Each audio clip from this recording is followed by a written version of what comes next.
High বন্ধুরা, তোমরা কেমন আছো? আশা করি খুব ভালো আছো। আমিও খুব ভালো আছি। কবে থেকেই ভাবছিলাম গুড় কিনতে যাব, তা আজকে ঠিক করলাম আজকে যাবো। তাই ভোর ভোর উঠে দুজনে মিলে বেরিয়ে পড়লাম গুড় কেনার উদ্দেশ্যে। আমাদের এখানে বাগাচা বলে একটা জায়গা আছে, সেখানে গুড় বিক্রি হয়। যাচ্ছি গুড় কিনতে। দেখো সামনে, দেখো এখানে গুড় বিক্রি হয়।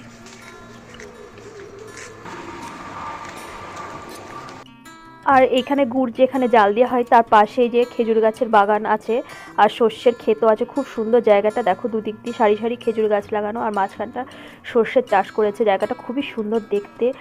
আর এখানে যে ভোরবেলা এই গাছ থেকে যে নাগরিগুলো নামানো হয় এখানে সেগুলো সাজানো আছে। এই নাগরির রস দিয়ে গুড় বানানো হয় আর রাত্রিবেলা এই ঘরটায় এরা থাকে। দেখো পুরো নির্জন এলাকায় এরা থাকে, একটা তালপাতার ঘর। আর এখানে এই যে জিরন কাঠের গুড় জাল দেওয়া হচ্ছে। আর খুবই ভালো লাগছিল, এই প্রথমবার আমি চোখের সামনে এরকম গুড় তৈরি করা দেখলাম। খুবই ভালো লাগছিল দেখে।